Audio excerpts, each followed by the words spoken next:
मी ईश्वरी. आज जिल्हा परिषद प्राथमिक शाळा पारडी या शाळेचा स्कूल डे व आम्ही 7वीचे मुलं सर्व वर्गांवर शिकवायला गेलो होतो. फार मज्जा आली. सर्वप्रथम तर आम्ही जेव्हा शाळेत आलो तेव्हा सगळे मुलं स्वच्छता करत होते. काही मुलं तर स्वच्छता करत नव्हते. आम्ही त्यांना सांगत होतो, पण यावरून आम्हाला लक्षात आलं की आमचे गुरुजी आमच्यासाठी किती राहतात. ते रात्रंदिवस आमच्यासाठी जीजस असतात.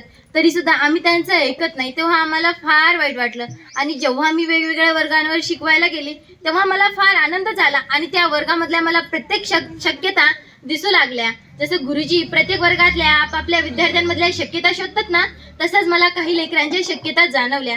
ते जाणवत असताना मला फार आनंद होत होता. मी काही मुलांना रागवलं, त्यासाठी मला क्षमा असावी. कारण काही म्हणजे डोक्यावर जर पारा गेला तर तेव्हाच गुरुजी रागवत असतात, हे त्यामधून मला शिकायला भेटलं. पहिलीच्या मुलांनी मला खूप काही सहकार्य केलं. काही मुलं म्हणत होते की पहिलीच्या मुलांनी खूप धिंगाणा केला, आम्हाला सहकार्य केलं नाही. पण मित्रांनो, आपण ज्या माणसाला जितकं जीव लावाल ना, तितकंच ते मुलं आपल्या जवळचे होत जातात. म्हणून आपण प्रत्येक माणसाला जीव लावलं पाहिजे. हे अनुभव सुद्धा मला आज आले.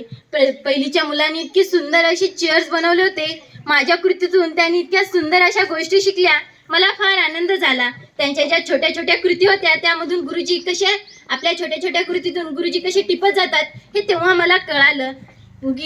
गुरुजी काही उगीच प्रयोग करत नाहीत, त्यामागे खूप काही अर्थ असतं. तेव्हाच तर ते प्रयोग करत असतात. आज मला दुःख होत आहे की आज एकच महिना राहिला आहे. आम्ही पुढच्या वर्षी पुढच्या नव्या शाळेत असू. नंतर 6वीच्या दीदी तुम्हाला शिकवणारच, पुढच्या काही गोष्टी तुम्हाला सांगवणारच.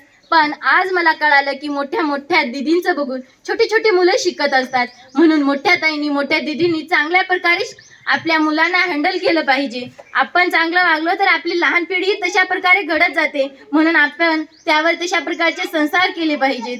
गुरुजींनी आम्हाला टीचर बनण्याची, मुख्याध्यापक बनण्याची संधी दिली, म्हणून मी त्यांचे फार फार आभार मानते. आणि गुरुजींच्या खुर्चीची किंमत काय असते हे आज नक्की आम्हाला मनापासून कळालं. आपण ज्या माणसाला जितकं हृदय लावाल ना, तितकंच ते माणसं आपल्या जवळचे होतात. आज एक खास करून माझ्या अनुभवामध्ये एक नवीन शिदोरी म्हणून आलं. मी 4थीच्या वर्गात गेलते तेव्हा आम्हाला काही मुलांविषयी वाईट वाटलं. काही मुलं होते त्यापासून काही मुलं लांब बसत होते. असं का घडत असेल? मुलं तर सगळे माणसंच आहेत. सगळ्यांना 2 डोळे, 2 हात, 2 पाय आहेत. मग त्यांपासून लांब का बसावं?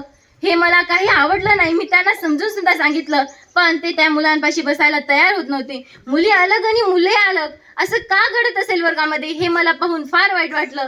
म्हणून मी 4थीच्या शिक्षकांना विनंती करते की मुलं मुली एकत्र बसवा. कारण जर स्त्री आणि पुरुषामध्ये भेदभाव जर नसेल ना, तर उद्या आपला भारत सुसंस्कृत होईल आणि चांगल्या संस्कारे आपला भारत घडत जाईल. म्हणून तुम्ही ही विनंती माझी ऐकावी, ही नम्र विनंती.